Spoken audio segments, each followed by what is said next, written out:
میرے بھائیوں، یہ پولیس رات کا ذکر قرآن میں بھی اشارتاً موجود ہے۔ سورہ مریم کے اندر آپ کو 71 نمبر آیت مل جائے گی، پارہ نمبر 16 کے اندر۔ اعوذ باللہ من الشیطان الرجیم، بسم اللہ الرحمن الرحیم۔ دوزخ کے کانٹیکسٹ میں گفتگو کرتے ہوئے اللہ تعالیٰ فرماتا ہے وَإِن مِّنكُمْ إِلَّا وَارِدُهَا، اور کوئی بھی تم میں سے ایسا نہیں ہے مگر یہ کہ اسے دوزخ سے گزرنا پڑے گا۔ كَانَ عَلَى رَبِّهِ حَتْمًا مَقْضِيًّا، یہ تمہارے رب کی طرف سے تقدیر میں شدنی بات ہے، یہ ڈیسٹنی تمہارے لیے مقرر ہے کہ تم سب کو آگ کے اوپر سے گزرنا پڑے گا، چاہے کوئی جن ہے، انسان ہے، وہ پیغمبر ہے، صحابی ہے، تابعی ہے، نیک ہے، بد ہے، سب کو ایک دفعہ گزرنا پڑے گا۔ پھر کیا ہوگا؟ ثم ننجی الذین اتقوا ونذر الظالمین فیہا جثیا، پھر ہم نجات دے دیں گے اہل تقوی کو، اور جو ظالم ہیں ان کو گھٹنوں کے بل اسی دوزخ میں رہنے دیں گے۔ وَلِعَوْذُ بِاللَّهِ تَعَالَى اللہم اجرنا من النار، آمین۔ بخاری مسلم میں کئی ایک احادیث ہیں پولیس رات کے حوالے سے۔ ایک وہ حدیث جو بخاری اور مسلم دونوں میں موجود ہے، اللہ کے محبوب صلی اللہ علیہ وآلہ وسلم فرماتے ہیں کہ قیامت والے دن اللہ تعالیٰ جہنم کے دونوں سروں پہ ایک پل رکھے گا، یعنی جہنم کو پار کرنے کے لیے ایک بہت بڑا پل رکھے گا۔ بخاری مسلم کے الفاظ ہیں سب سے پہلے میں اپنی امت کو لے کے اس کے اوپر سے گزروں گا، اور اس کے بعد باقی انبیاء بھی اپنی امت کے لوگوں کو اپنے ساتھ لے کر گزریں گے، اور ہر رسول کی زبان پہ سمیت میرے رب سلم رب سلم رب سلم ہوگا، اے اللہ سلامتی فرمانا، اے اللہ سلامتی فرمانا، اے سلامتی فرمانے والے رب سلامتی فرمانا۔ اب نماز کے بعد بھی مسلم شریف میں دعا ہے نا، اللہم انت السلام ومنک السلام تبارک یا ذا الجلال والاکرام، سلامتی۔ اور نبی علیہ السلام فرماتے ہیں یہ کلام بھی صرف انبیاء کر رہے ہوں گے، انبیاء کے علاوہ کسی کو کلام کرنے کی اجازت بھی نہیں ہوگی۔ آپ ویسے کہتے رہیں کہ ہمارے بزرگ جو ہیں وہ پھڈا ڈال کے بیٹھ لیں گے کہ میں اپنے مرید لے کے جانے میں۔ بخاری مسلم کہتی ہے کہ انبیاء کے علاوہ سب کی زبانیں ہوں گی گونگ، سوائے اس کے کہ وہ کہیں گے رب سلم رب سلم رب سلم۔ پھر نبی علیہ السلام فرماتے ہیں کہ بخاری مسلم کے الفاظ ہے کہ جب لوگ پولیس رات سے گزر رہے ہوں گے نا، تو پولیس رات کے دونوں جانب آنکڑے لگے ہوئے ہوں گے، جس طرح کے کانٹے ہوتے ہیں، اور وہ گزرنے والوں کو زخمی کر رہے ہوں گے، اور اٹھا اٹھا کے مجرمین کو دوزخ میں پھینک رہے ہوں گے۔ جیسے کرین کی آپ سمجھیں کہ وہ آگے کرین سے وہ چیزیں اچک کے پھینکی جاتی ہیں نا، تو نبی علیہ السلام فرماتے ہیں اس طرح وہ اچک کر جہنمیوں کو اس پل سے گزرتے ہوئے اچک کر پھینک رہے ہوں گے جہنم میں۔ اور نبی علیہ السلام نے یہ بھی فرمایا، بخاری مسلم کے الفاظ ہیں کہ ہر شخص اپنے اعمال کے مطابق گزر رہا ہوگا، کوئی سرین کے بل گھسٹتا ہوا جا رہا ہوگا، استغفر اللہ تو بولے، آپ سر اس منظر کو امیجن بھی نہیں کر سکتے۔ یہاں تو کہتے ہیں لوگ جو کچھ بھی ہے تیرے محبوب کی امت سے، تو وہ امت کون سی ہے جو گزر رہی ہوگی؟ وہ آپ ہی لوگ ہیں، ہم لوگ ہی ہیں۔ اللہ تعالیٰ سلامتی کے ساتھ ہمیں گزار دیں، آمین۔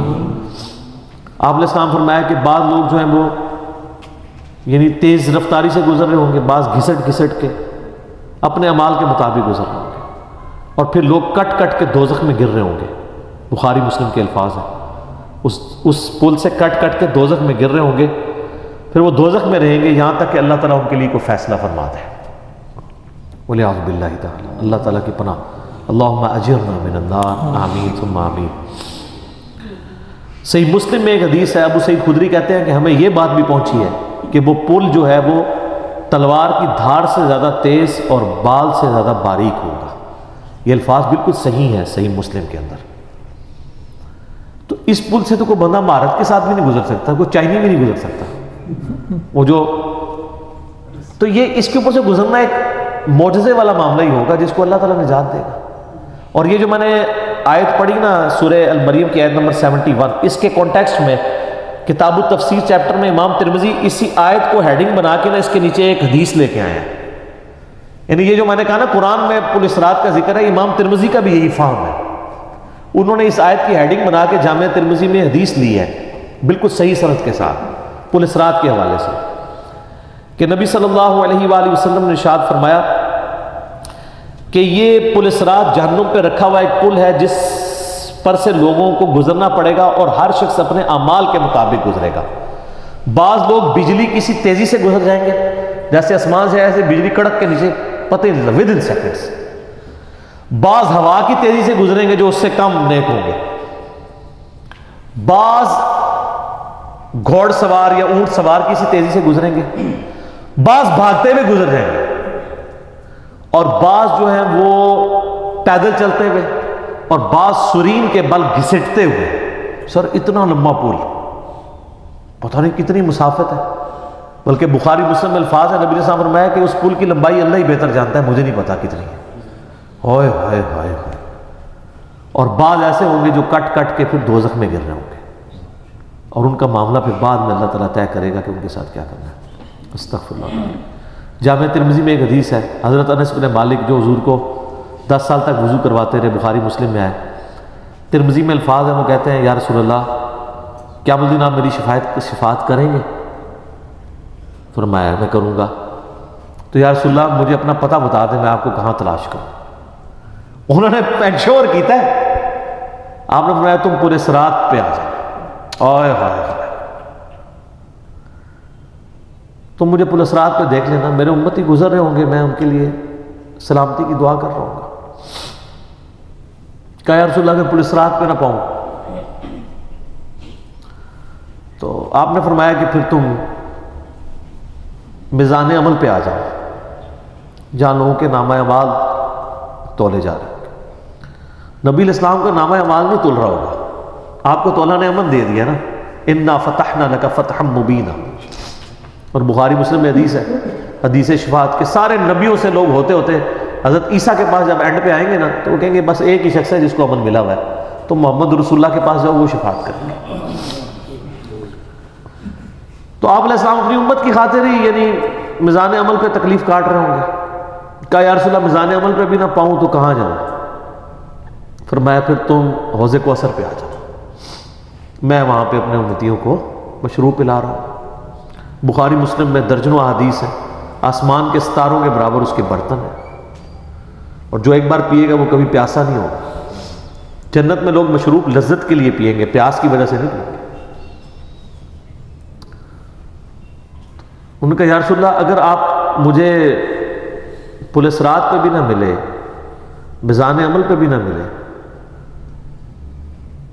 اور آپ صلی اللہ علیہ وآلہ وسلم حوض کوثر پہ بھی مجھے نہ ملے، تو پھر میں آپ کو کہاں تلاش کروں؟ آپ فرمایا تم مجھے تلاش کرنا، میں ان 3 میں سے کسی ایک جگہ پہ ہوں. تو بخاری مسلم میں پھر یہ بھی آتا ہے کہ میرے حوض کوثر پہ کچھ لوگ لائے جائیں گے، میں کہوں گا اصحابی اصحابی، یہ میرے ساتھی ہیں. تو مجھے بتایا جائے گا کہ آپ کے بعد یہ دین سے الٹے قدم پھر گئے تھے، انہوں نے دین میں بدعتیں جاری کر دی تھی. آپ فرماتے ہیں میں کہوں گا سحقا سحقا لمن غیر بعدی، کو دور کر دو مجھ سے، میرا ان سے کوئی تعلق نہیں ہے. بخاری مسلم میں الفاظ ہیں، عبداللہ ابن ابی ملیکہ جب یہ حدیث بیان کرتے تھے تو کہتے تھے اے اللہ ہم تیری پناہ میں آتے ہیں اس چیز سے کہ تیرے نبی کے وفات کے بعد ان کے دین سے الٹے قدم پھر جائیں. یہ وہی لوگ ہیں جو حضور کی وفات کے بعد مرتد ہو گئے تھے، مسلمہ کذاب کے ساتھ مل گئے، منکرین زکوٰۃ میں شامل ہو گئے، سیدنا ابوبکر کے خلاف کھڑے ہو گئے. اور یہ صرف قانوناً صحابہ کے بارے میں صرف یہ حدیث نہیں ہے، عام امتیوں کے بارے میں الگ سے حدیثیں بخاری مسلم میں. یہ نہ سمجھیں کہ پچھلے لوگوں کے لیے، قیامت تک کے لیے جن لوگوں نے دین میں بدعتیں جاری کی ان کے لیے حدیثیں ہیں، اس میں امتی کے الفاظ بھی ہیں، وہ بھی بخاری مسلم ہیں. اور امت کیا کر رہی ہے؟ صحیح مسلم میں حدیث ہے، نبی الاسلام ایک دن اتنا روئے اور ساتھ ساتھ آیتیں پڑھ رہے ہیں قرآن کی. پہلے آپ نے سورہ ابراہیم کی وہ آیت پڑھی جس کا ترجمہ یوں ہے کہ ابراہیم علیہ السلام کہتے ہیں اے اللہ شیطان نے کتنے لوگوں کو بہکا دیا، تو جو شیطان کے رستے پہ چلا میرا اس سے کوئی تعلق نہیں ہے. یعنی اعلان برات کر دیا اپنے ماننے والوں سے۔ پھر آپ نے سورہ مائدہ کی وہ آیات پڑھی جس میں حضرت عیسیٰ علیہ السلام کی اور اللہ کی قیامت کے دن گفتگو ہوگی۔ اس میں عیسیٰ ابن مریم کہیں گے اے اللہ جب تک میں ان میں موجود تھا میں ان پر گواہ تھا، جب تو نے مجھے اٹھا لیا پھر تو اور تیرا ان کا تیری مرضی، ان کو عذاب دے یا چھوڑ دے۔ اعلان برات۔ پھر حضور نے کہا کہ یا اللہ ابراہیم نے بھی اپنی امت سے اعلان برات کر دیا، عیسیٰ نے بھی کر دیا، لیکن میں کہتا ہوں میری امت میری امت۔ اور صحیح مسلم کے الفاظ ہیں، حضرت جبرائیل علیہ السلام آئے اور کہا کہ اللہ نے مجھے آپ کی طرف بھیجا ہے اور کہا کہ میرے محبوب سے پوچھو کہ اس کو وہ کون سی چیز ہے جو غم زدہ کر رہی ہے۔ حالانکہ اللہ کو سب کچھ پتا تھا۔ تو آپ نے فرمایا میری امت۔ تو جبرائیل علیہ السلام نے پھر اللہ کی طرف سے بشارت دی کہ نبی علیہ السلام کو کہ اللہ تعالیٰ فرماتا ہے کہ اے نبی آپ غم زدہ نہ ہو، ہم آپ کو آپ کی امت کے معاملے میں قیامت والے دن رسوا نہیں کریں گے۔ تو سبحان اللہ تو ہم پڑھتے ہیں، لیکن ہمارے ایسے کردوت نہ ہو کہ سحقن سحقن لمن غیر آبادی نہ ہو جائے کہیں، سحقن سحقن لمن بدل آبادی نہ ہو جائے کہیں، یہ بھی تو چانسز ہے۔ استغفر اللہ واتوب الیہ۔ نبی علیہ السلام نے تو اپنی محبت کا حق ادا کر دیا، اور مسلم شریف میں حدیث ہے قیامت کا دن وہ ہے کہ جب ابراہیم علیہ السلام بھی میری طرف متوجہ ہوں گے، جس دن کوئی بھی اللہ کی بارگاہ میں کلام کرنے والا نہیں ہوگا، میں ابراہیم علیہ السلام کی سفارش بھی میں کروں گا۔ حضور کی سفارش کے بعد انبیاء کو بولنے کا موقع ملے گا۔ اسی پہ وہ اعلیٰ حضرت کا شعر ہے نا، وہ جہنم میں گرا ان سے جو مستغنی ہوا، ہے خلیل اللہ کو حاجت رسول اللہ کی۔ بل ہم شعر کہہ سکتے ہیں، ہم محبت کے لیے نعرے مار سکتے ہیں، لیکن نبی علیہ السلام نے جو امت کو تعلیمات دی تھیں حجۃ الوداع کے موقع پر، غدیر خم کے موقع کے اوپر، امت نے کسی ایک وصیت کا بھی پاس نہیں کیا۔ اب ایک دردناک ٹاپک ہے، جتنی مرضی بات کی جائے نہ ختم ہونے والی ہے۔ بس اس کو اسی پہ کنکلوڈ کرتے ہیں کہ اللہ تعالیٰ قیامت والے دن ہمیں اپنی رحمت کاملہ سے اپنے محبوب صلی اللہ علیہ وآلہ وسلم کی شفاعت کے ساتھ قیامت کی ساری ہولناکیوں سے بلا حساب و کتاب جنت میں داخلہ عطا فرمائے۔ آمین ثم آمین۔ ٹھیک ہو گیا۔